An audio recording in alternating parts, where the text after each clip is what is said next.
All right, I will encourage you, since there's only a few people that have their cameras unblocked, to do whatever and show yourselves. Let me see. Oh, yes. You are getting sleepy.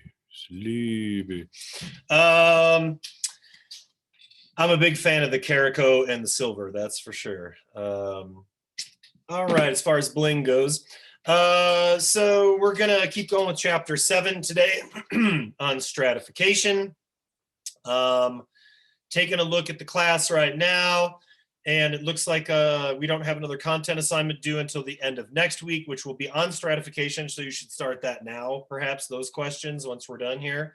And then I'm gonna get into the chapter on race, and that's been one of my areas of specialty over the last 25 years. So I'm excited to have a lot of extra outside the book stuff, have a lot of fantastic and important discussions.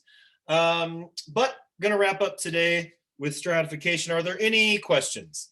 And you just let me know. I'm gonna sit here for a second, still drinking coffee. Any question? Oh, let me bring up the chat thing here. I have not posted last week's meetings yet, at least the Wednesday and the Friday. I just had a lot of double stuff on my plate last week, not only with school, but with the boys being home all week and stuff like that. So I'll upload those right after class. Although I had fun. We didn't go anywhere, but we had fun. Played a lot of Legos. And when I mean a lot of Legos, I'll have to upload a video of our Legoland sometime. I don't think you really understand what I'm talking about. Played a lot of Legos. We did some laser tag. One of the first things that I researched when we got the farm was excellent laser tag guns. And I found them. So we have like eight or 9 or 10 guns, and we haven't gotten them out in a while. So we played laser tag, and you can actually hit somebody 2 acres away with these guns. Oh yeah. Yeah, they're amazing and so much fun. So we did some snow laser tag, and then, I don't know, just getting stuff ready. We planted our first, we planted over 1,000 plants and in little jiffies and little peat moss. I guess they're circular, so they're not cubes. So we sell organic plants here at the farm, flowers and all sorts of stuff, veggies, but I'm really excited about that. This is actually when we take over Zion's bathroom and turn it into the indoor greenhouse.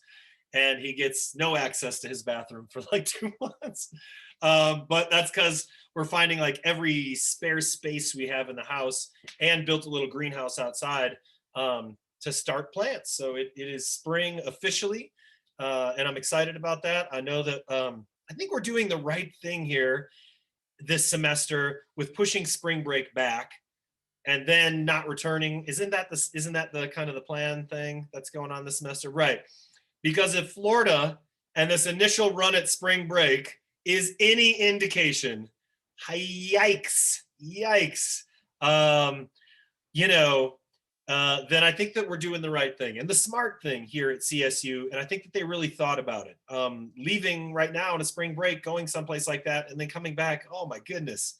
We are not out of the woods yet, or the COVID woods, or whatever woods metaphor I want to make, but that was pretty intense. And I get it. People want to party. They haven't let loose for a while, maybe. And then there's the privilege piece, right? Which is, what are you doing? And why are police shooting you with pepper balls? Go have a drink in your basement. But I'm plenty judgy. And I also want people to be safe. So I'm appreciative of our semester schedule. Nothing? Nobody? Normally you would have had a week's break by now. Just plowing through, everybody's okay, mental health good. I'm serious. If it's not, or if you want to talk, reach out to any of us, because normally we get to put the brakes on a little bit. You're taking however many classes. I'm teaching 8 classes at 3 colleges. And so I get no spring break. I just overlap. And so, yeah, I'm just checking in on you as human beings. If you need anything, please reach out. And let us know, for real. All right, let me get back into chapter 7 here. And I did open up some Top Hat questions. If you've not yet seen those, you can log on now and check them out. They're open till 7 like they are most nights. Hope you're working on your Food Matters papers and getting, those little bits and pieces of that section by section. I break it up into 3 sections because I was the kind of person that wouldn't start it if it was too daunting until the night before. So section 1, just think about a section 1. And then once you get section 1 out of the way, think about it like just section 2. Easy, 2 pages, right? So, you know, I know I keep saying this semester, but I want to make sure, I actually genuinely want to make sure that you feel prepared about this paper. It's worth an exam and a half that I think you should absolutely be able to, you know, rock. Oh, hey, yeah, also last week saw the new, and I don't know, maybe I said this, but I saw the new headquarters for the food bank, which for some reason I've not seen yet. It's out towards the Loveland Airport. I told everybody that's something that we're keeping on the down low. That's really cool. That's going on. That will be announced shortly. But I was out there, you know, for a photo op with some thousands of cans of green beans. Anyway, and it's really amazing. If you work to the old food bank, if you've not been out there yet, they have this really incredible kitchen, and they were spending break like making meals and lunches for food insecure folks or people that get like reduced or free lunches in this district. So I mean, they haven't stopped doing amazing work. So I'm reminding you again, please donate to the food drive. Click that link on the discussion board, make your post, share it with Nana and Papa. I don't know, Grams and Gramps. I don't know. Does anybody, I don't know, call Nana and Papa? I have no idea. Anyway, get Grammy and Grampy involved in this, or whoever. Jeff Bezos, whoever you're hanging out with on the weekend, probably not Jeff Bezos, thank goodness. All right, let me look at this, pull up the PowerPoint here. Everybody's being quiet, so I'm just assuming I'm just gonna roll straight on through here. And then I will post those from before from last week as well. So thanks everybody who's been coming to class and participating and you know, hopefully as we do this last semester where we're so distant anyway. I would love to get back into a classroom. That would be fantastic. All right. So we talked about the American dream, right? And a little bit about that and how it relates to stratification. And so, you know, the class system, what is it? All right, that's the one that we are likely, anyway, if you're from here, the most familiar with, and many other places in the world as well. So meritocracy, social stratification based on personal merit. We get that idea. I talked about ascribed and achieved status last time, not only in relationship to mobility, but all of those things that might be under the category of ascribed or achieved status. We talked a bit about social mobility. Know the definitions of this stuff, right? I mean, you want to know social mobility, change in position within the hierarchy. I mentioned this, and, you know, not always up. I think it's fantastic that most of us think of social mobility in terms of going up. That is the right way to think, but that's not always obviously how it happens. So just a change within that position. Status consistency, the degree of uniformity in a person's social standing across various dimensions of social inequality, i.e., you know, all of these different statuses that we have attached value to or not, that we have decided there's an inequality piece or an advantage piece, a privilege piece or a whatever disadvantage piece. So let's look at this right now. All right, so modern capitalist. And I mentioned this before, I would be drawing like a teardrop shaped to represent this. But what is class, right? Economic position in a society associated with differences in income, wealth, and occupation. Okay, right? So we're talking about an economic position, although, right, that economic position or that economic ladder or hierarchy is also determined by non-economic indicators, right? And that provides us with differences in income, wealth, and occupation. We talked a bit about the transmission of wealth, but we kind of get to a term here that I really like, and it's just because I like sociology. What are the goods and the bads? When I do environmental sociology, we talk about environmental goods and environmental bads. I think sometimes it's easy and it's great to extrapolate things down to simple concepts. So that's one of the reasons I like life chances, right? Just what are your life chances and what are they based off of? And I think it's fantastic sociological language. So opportunities and obstacles, right? Because that's truly what we're all encountering in life. But some things for some people are revealed as or interacted with as opportunities, while some are framed in particular situations as obstacles. So the things that we encounter in education, social life, work, and other areas critical to social mobility. And certainly our life chances are influenced by class. And again, although I guess it bears repeating just in tiny ways, and that would be the idea that, you know, even if you're in the lowest of social classes in this hierarchy, right, in a class system, in a capitalist, and what we've got going on here, there's at least a chance, you know, for mobility. And again, that social mobility, upward or downward status movement of individuals or groups over time. I like that. This sense change in position. But again, it is important to know that it's not just one way, right? So upward or downward status movement of individuals or groups over time. All right, so excuse me for this, looks a bit ill formatted, but social mobility allows you know, someone to change their socioeconomic position. So we're not just talking about whether you feel lower on the ladder or you feel middle or you feel like you've got a high status. It you know, is definitely associated with and linked closely with that economic piece, right? So class position is determined by economic status, and many of you have inherited that socioeconomic class status. And right now, perhaps you know, you're on the cusp of changing that as you invest quite a bit into the economic opportunity piece. Of course, you're investing into the knowledge piece as well, but we know that that's linked, right? Meaning that it could be earned or inherited rather than by religion or tradition in this class position in a class system. Relatively fluid as compared to like a caste system or certainly slavery. Other systems which we've identified. So the boundaries can be crossed, right?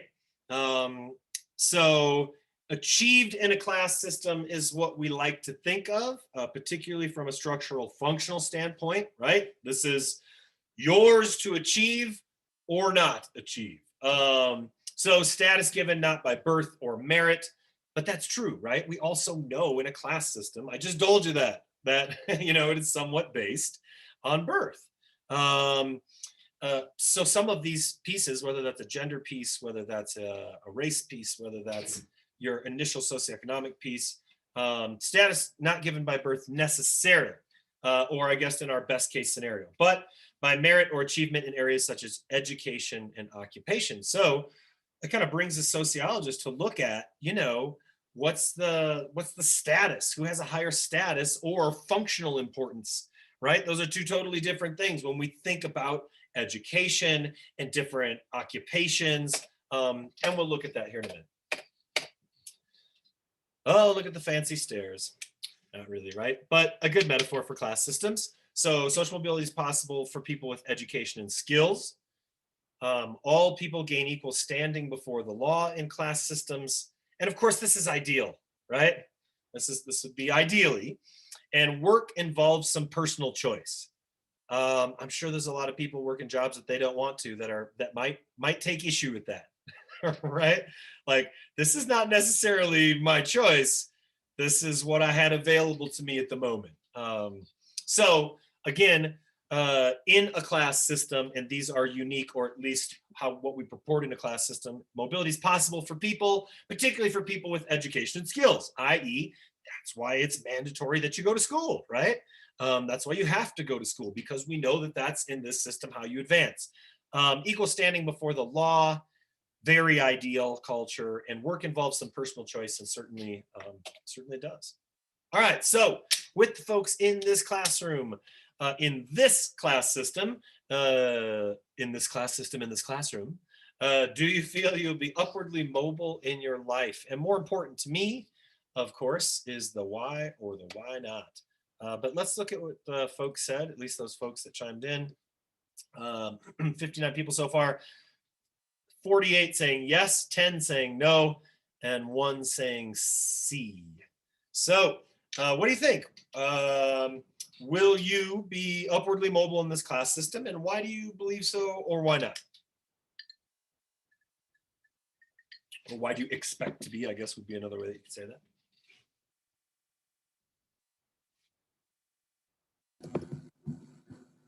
So I said I don't expect to be upwardly mobile. because the job I want to go into doesn't make a lot of money. So to be honest, I'd be lucky if I was like staying where I'm at right now. I'm really just expecting to like follow a level or two. And that's not, it doesn't sound like to you that that's necessarily the worst repercussion. No, as long as I'm happy with what I'm doing, I honestly don't care about the money.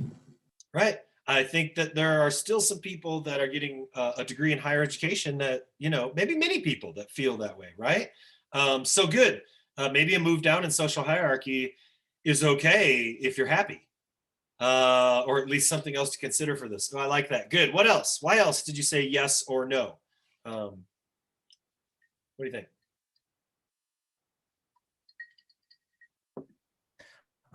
I said yes, and I think it's more of like a hope that you'll get there.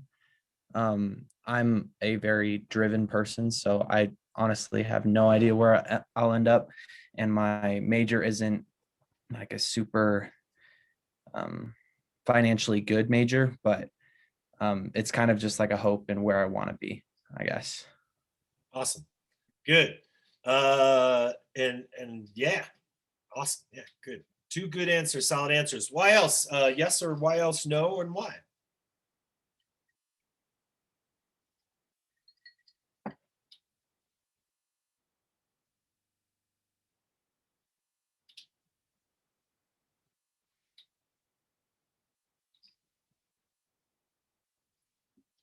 Sorry. Anybody else? Even if you didn't vote online, why yes, why no? How would you answer this?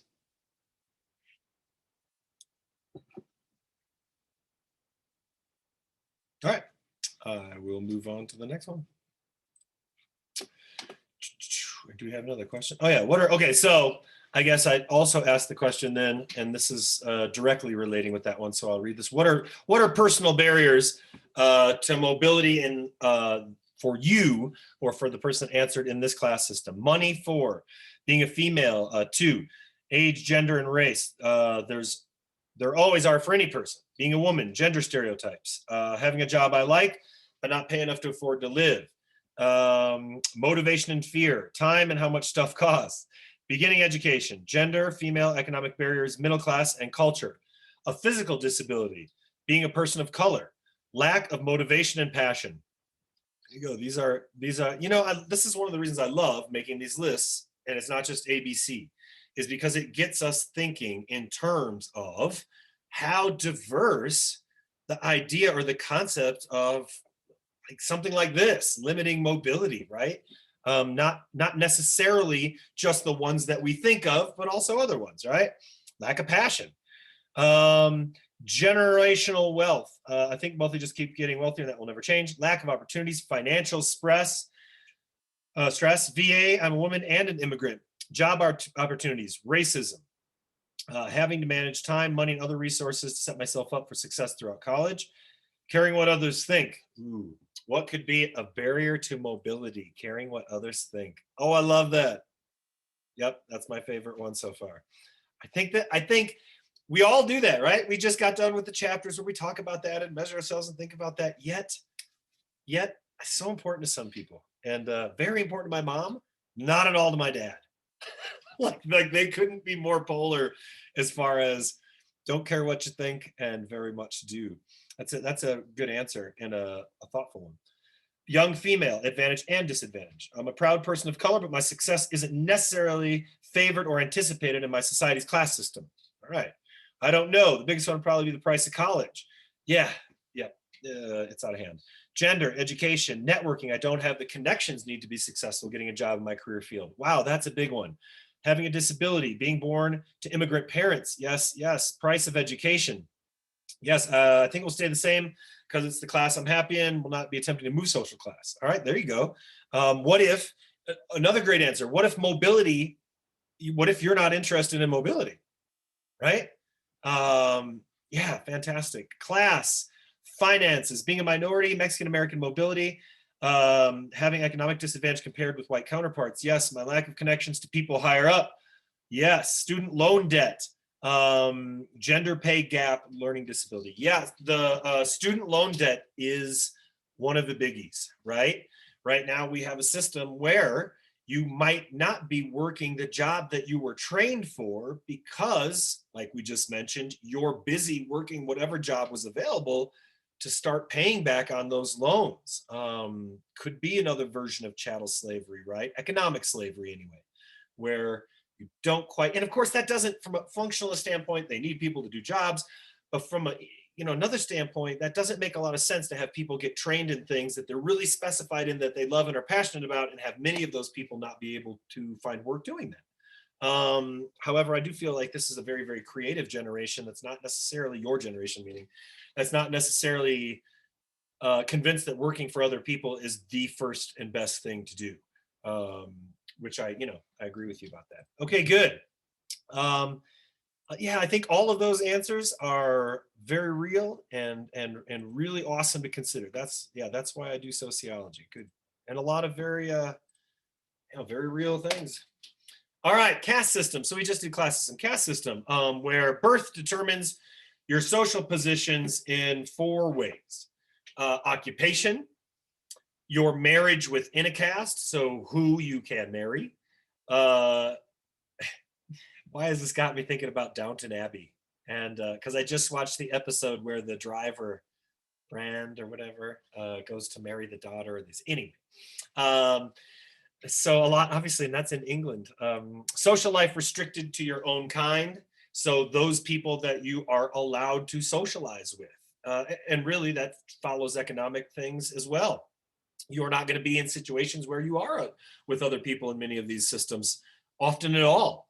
And then belief systems in caste systems are often tied to religious dogma. That doesn't mean that we don't have religious components in the United States, but not as far as, this hierarchical system, although there are advantages to be in the dominant religion, to be sure. So stratification in a caste society. Social levels are closed, all right? We talked about mobility before, movement, virtually impossible here.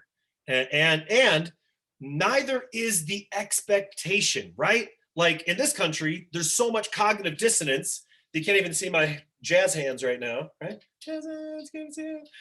Because of that gap of what we are promised and what certain people know that is the reality for them. Not so in a caste system oftentimes. Individuals remain at that social level of birth throughout their life. And I mean, that movement, like I was just saying, it's not expected. It is known that is not really going to be a thing.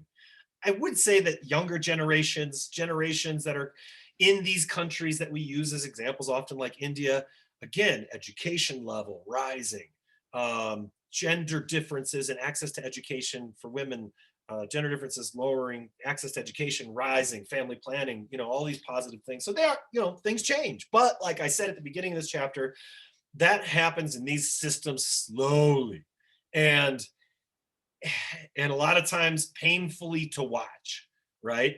As you're sort of trying to leave behind whatever those things were that were keeping your society from being equal or from growing or from including what you want your culture to be about. So based on personal characteristics present at birth in a caste system, race, ethnicity, parental religion, parental caste. Again, these are, and don't, it's easy to mess up, like counterculture, subculture. It's easy to at least get these in your head differently. Caste is ascribed. Okay, you didn't choose that. You didn't choose your ethnicity. You didn't choose your parents' religion. You didn't choose your race at birth. That's out of the gate, and then therefore there you are. Now, if we think about it like a caste system and a class system in this way, I think it highlights the ways in which, if we're thinking positively about it, that we have moved out of some of that business, right? And we have moved towards equality, because the thought here that, your parents' religion is going to keep you from moving up or down, it doesn't really make a lot of sense to us in this system now. So I remember that ascribed for caste society.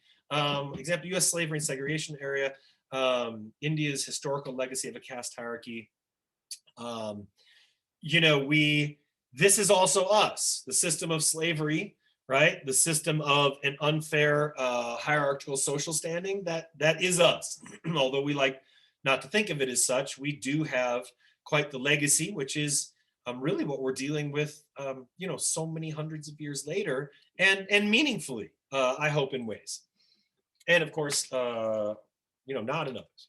So again, life chances here, it's just a good term, that social term that is used, right? Probabilities of benefit or suffering from the opportunities or disadvantages one society offers. Some of these are like kind of maybe not all that good, meaning big stuff like economic well-being. Well, I'm kind of broke, or I'm challenged. I don't have that much money, but I have so-so. But some of them are like, really, really important, that if you're born and you have a shorter life expectancy, if your principal cause of death or your overall health is much, much different, right? Mental health and those things available to you based on those things. The justice system, what's that look like? Obviously, that factors into your life chances. And this isn't a question that we ask, and I know you know this, but to feel guilty. This is a question that I just posed because we all have some of some and more of another. And so do we have more suffering or advantage in our life or in this culture as compared to the rest of the world? Sometimes it's as compared to other people in the rest of the culture, right? Because this is how we frame it here. I feel like this is definitely our perspective. And I cannot say enough about how important, if you are interested, if issues of social stratification, economic inequality, and hierarchical positions and changes in how we establish it, if that interests you, look deeply into the Occupy Wall Street movement. It was a very, very important, albeit short-lived social movement here. And in this country, it's like, this is sort of how we perceive it, right? There's 1% and they're very, very wealthy, and there's 99% of us and we're struggling, and therefore we should be able to get basic things like healthcare and basic things like I don't lose my home and everything that I've worked for decades in my whole life to keep if I have a heart attack, or basic things, I have access to some education, whatever that might be. But I'm going to also encourage us to look at things like this, right? Yes, I'm picking a bit of an extreme, but we get fixated on this perspective here in the United States, and there's a lot of truth to it. The second we look outside, right, of ourselves in this culture in ways, we know. I asked that question, first day of class, how many people out of 100 get a college degree, get a college education? I think that this isn't to make us, again, there's no guilt here, but it's to recognize our privilege and our place, because this might be our place in this culture. And addressing economic inequality that is systemic. The system created it. They have no interest in changing it. Things have got to change, right? Things need to be more equal. And I'm saying that within a framework of ideal culture, right? What we expect. But I also encourage us to understand that if we have infrastructure and clean water and sewers and even the most basic roads and healthcare, even if it's not perfect, it's something, right? For us to, I at least want us to be able to think of things in terms of this as well too. So kind of where do we go with this power behind stratification? What's it look like? And what have cultures before us had to say about stratification? Here's a few, right? Different ideas, Plato, Marx, and Spencer. Plato, every culture considers some type of inequality just, which, functionalist type of thing, right? In ways. So could survival of the fittest, really. Marx, capitalist society keeps the wealth and power for a few.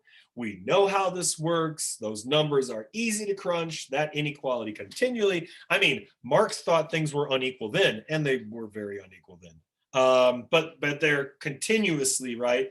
In capitalist societies, looking at ever increasing that. How do we rein that in? We had a period in time where unions were really built and workers' rights were protected. Now we're having bill after bill after bill after bill trying to strip unions and workers' rights and things like that. So from a Marx perspective, right? And then Spencer, look, survival of the fittest. This is how society is organized. Deal with it. Go out there and get some. You know how many scholarships out there are available for you? You don't, do you? Because you haven't done it. get in there, do that work right. And what I'm saying is from this perspective, oops, sorry, potential spam. So here are 3 different ideas, and ideology is a really big part of this, right?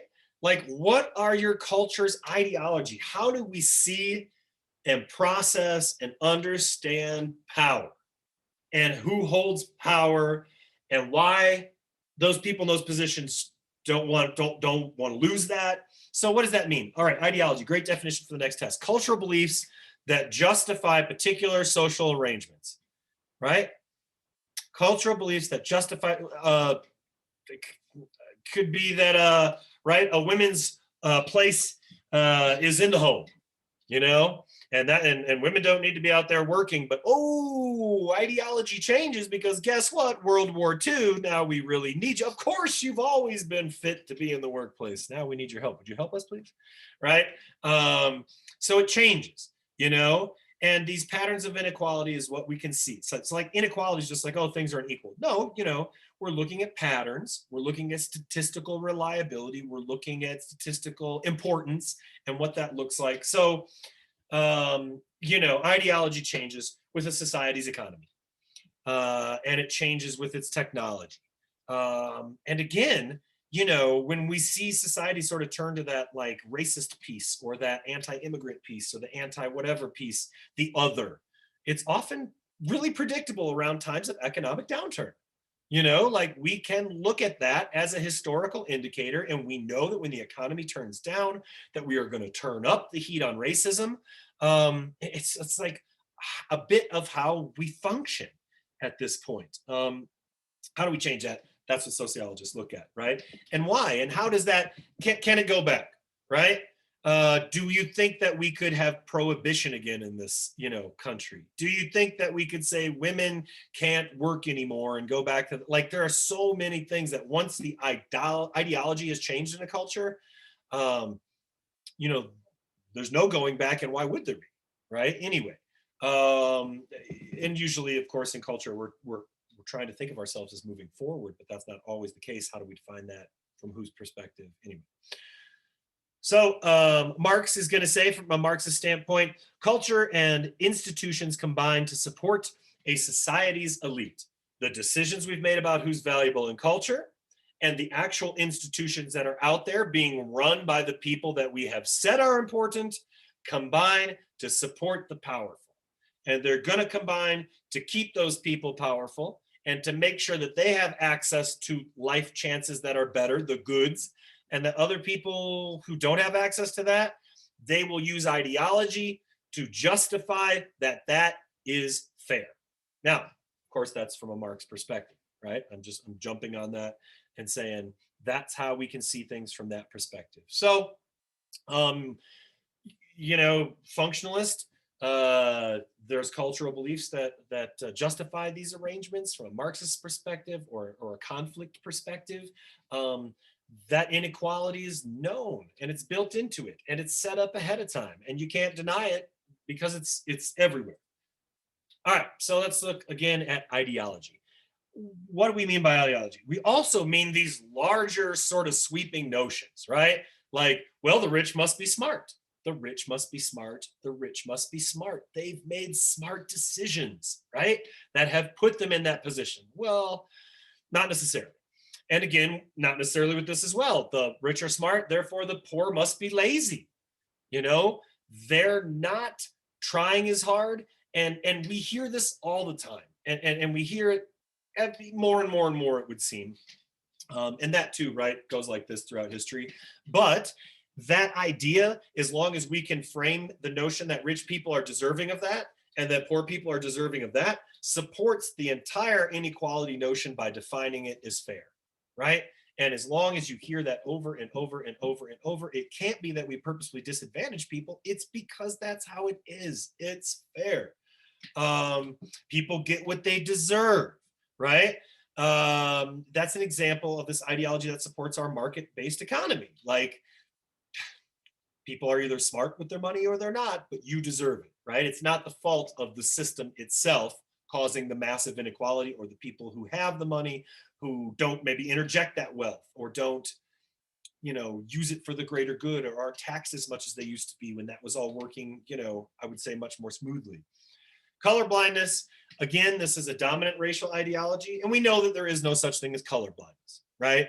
Like, I know that that's the idea that somebody's like, I don't see people for their color, but you do. And even if you're colorblind, you can make that out. You are programmed by now in this life to see race.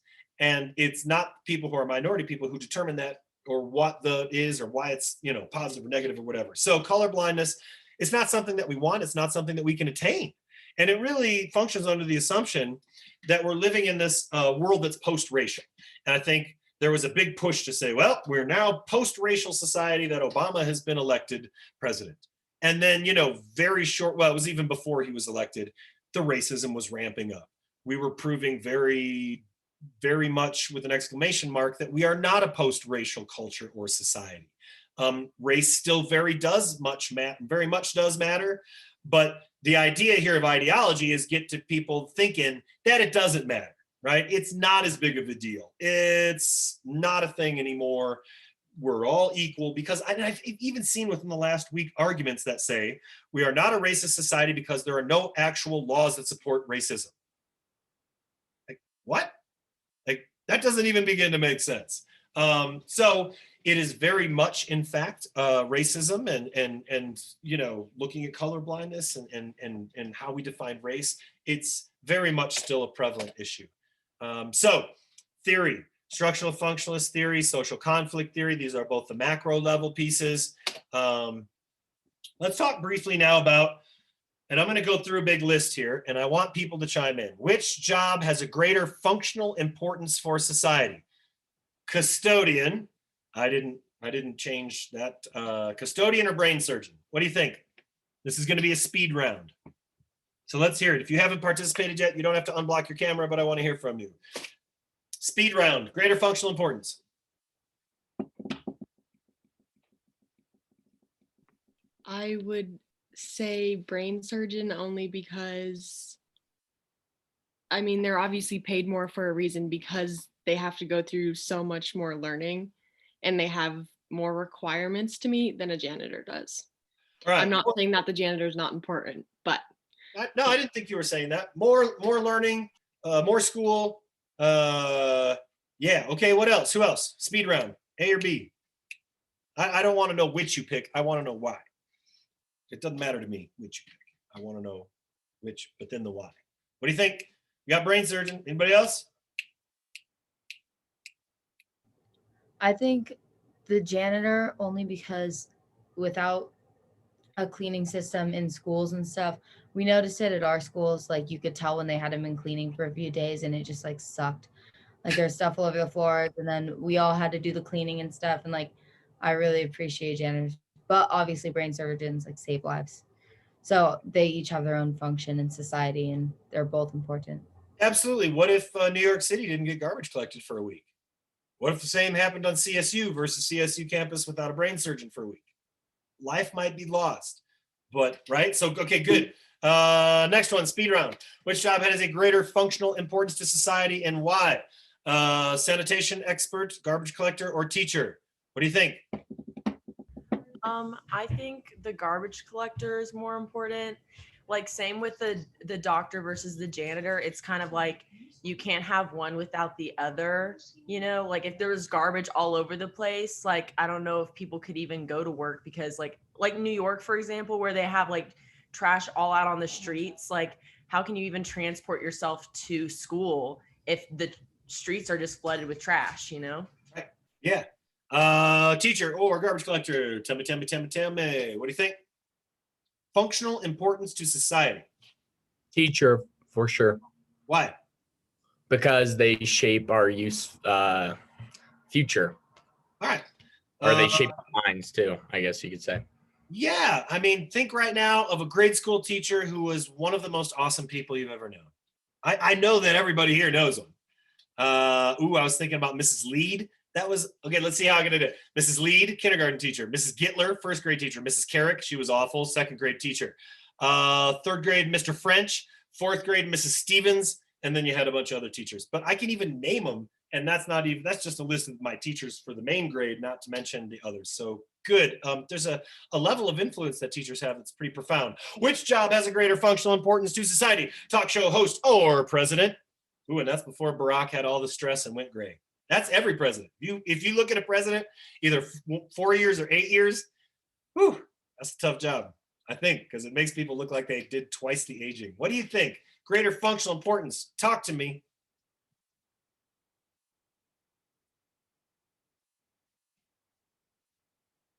I would say you could argue both ways. Pick one and argue it.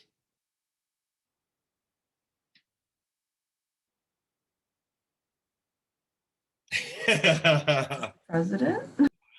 Why? Because, I mean, technically he makes the laws because he's part of the executive branch. So he's kind of like part of our governing force. All right. Yeah.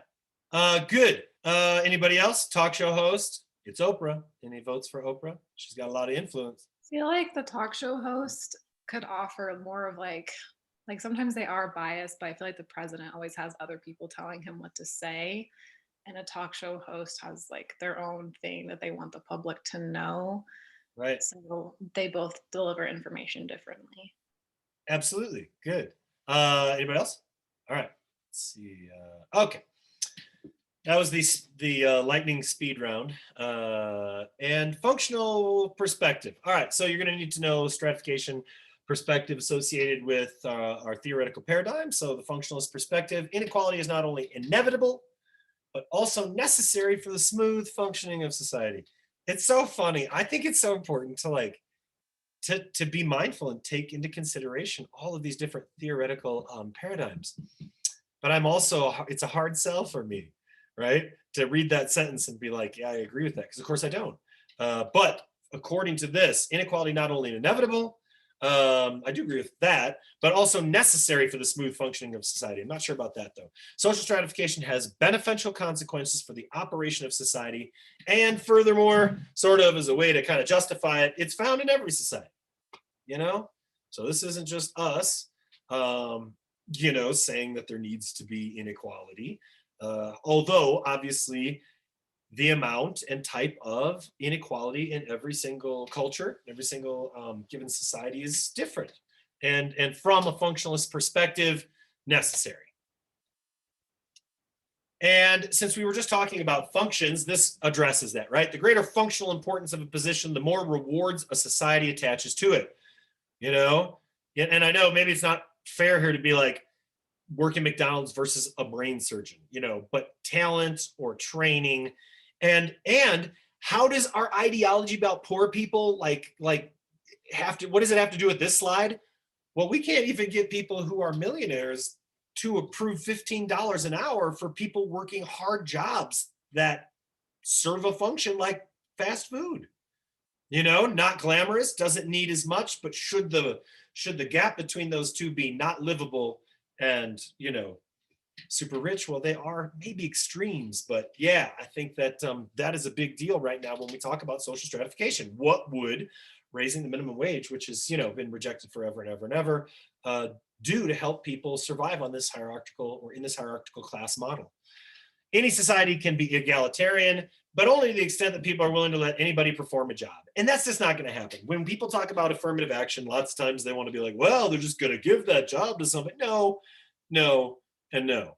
They are not going to make some guy down the street who's a person of color a brain surgeon just to even out the playing field.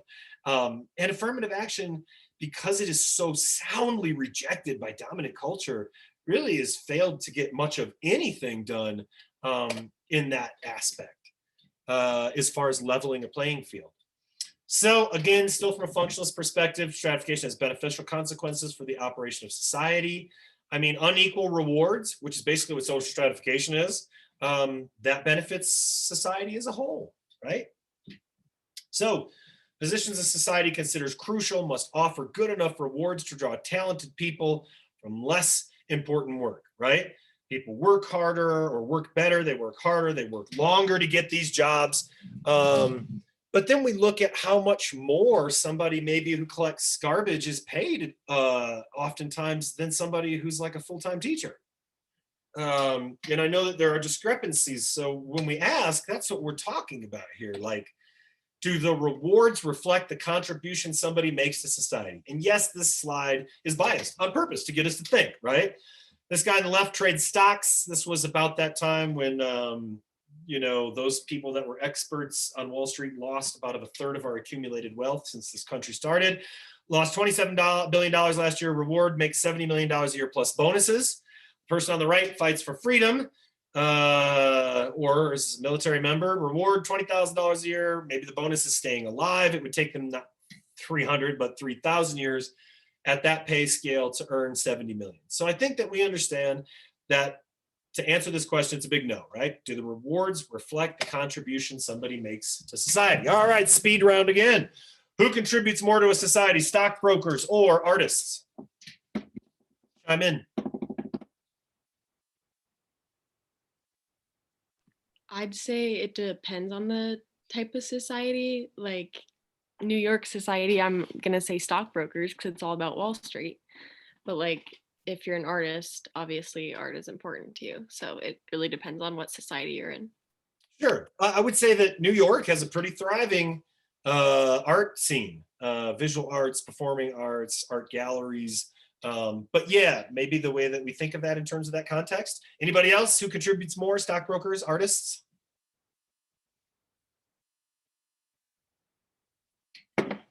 I would say artists, because personally, I don't know anything about stocks and all that jazz. It's just not my jam.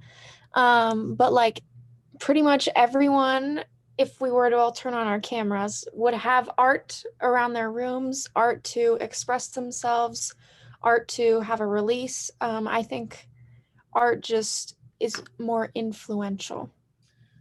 Awesome. I love that answer. So I'm going to call this slide for artists, 100%. All right.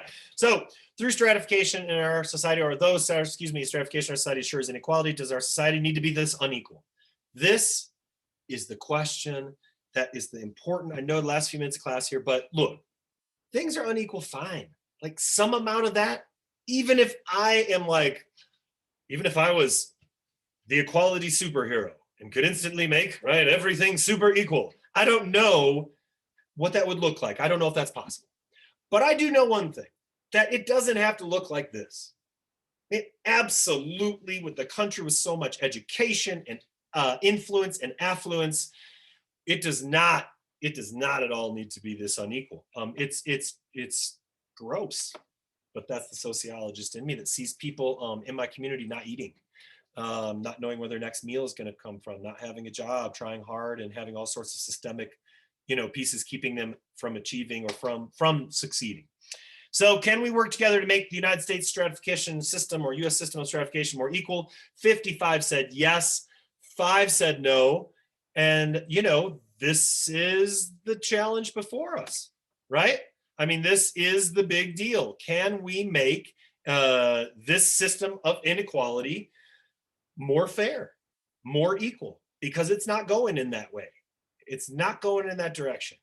Not by just about any rubric or measurement we can look at, and not with the big picture. So how do we readdress this income inequality? What do we do to make it more equal? Because the system is going to say that any attempt to make it more equal is just not going to be earned. So we already know what the arguments are going to be, right? But I would just say, not as myself, but as a completely neutral individual standing or floating around in this universe, the question is, does our society need to be this unequal? And I would think that most people would say no. Can we work together to make the system of stratification more equal? Yes. All right. We are, because it is 1:50 done, and I don't want to tread on people's times because I know that you've got other classes and things. I'll finish up with this chapter on stratification really quick. I just have a few more slides. Going to talk about it from a conflict perspective. Be good people, do good things, mask up, stay safe, be diligent. And if somebody, anybody says you don't need to wear a mask for a while and you feel like you should, you go. You wear that mask. Be a superhero because that's the coolest thing. What is not cool is getting stuck in your parents' basement again for another year. So let's all keep that in mind. All right. Reach out if you have any questions about anything. I will post last week's lectures this week, but prepare and start to read chapter 9, because that's the direction we're heading, is the chapter on race. I'm really excited about it. I love teaching this chapter. It's a big deal. And it's not a big deal just to tell us all the ways that we're not equal based on race. It's a big deal to me that we look for solutions and talk about real solutions to make a real impact in things that are very important to all of us. All right. Have a good day, everybody. Peace. Stick around. Lauren, I will answer a question. So understand that there's other people here as long as that's okay with you, even if most people kind of bail. Thank you. Yeah, I just wanted to ask you for your thoughts on my idea for part 3 of the paper. Yeah. So I work with infants at an early childhood center, and we discussed one time that like the repercussions of a child not eating solid foods. Do you think I could do that, or is it not big enough of a topic? The repercussion of children not eating solid foods, like once they get to a point where they should be. Mm-hmm. And are you looking at it within this culture or within other cultures? This culture. Okay. And tell me a little bit about it. Like, well, if I'm being honest, I would have to do some research, but I do find it very interesting because there was a child in our class and his parents didn't provide him with like solid fruits and vegetables. It was a lot of purees, and he like would always be putting things in his mouth because he wasn't getting he wasn't exploring textures and stuff with his Right. mouth with food, so he was trying to find it in other aspects. But then my other thing was, is there my only question would be, is there enough there to go on? But Gotcha. probably, I don't know. Yeah. then my other idea was kids playing with their food. Like a lot of parents are like, don't play with your food, but then the teacher I work with is like, it's very beneficial to their learning for them to explore and play with their food. So Now do you think that's interesting to me. Okay. That's interesting to me because we hear that all the time. But if we weren't having somebody stand over us say, don't play with your food, I do. We're like moving around our plate and we Yeah. like, sure, I'm interested in that. Okay, perfect. Then I'll do that. All right, great. Have a great day. Peace. Thank you. Yep. You too. Bye.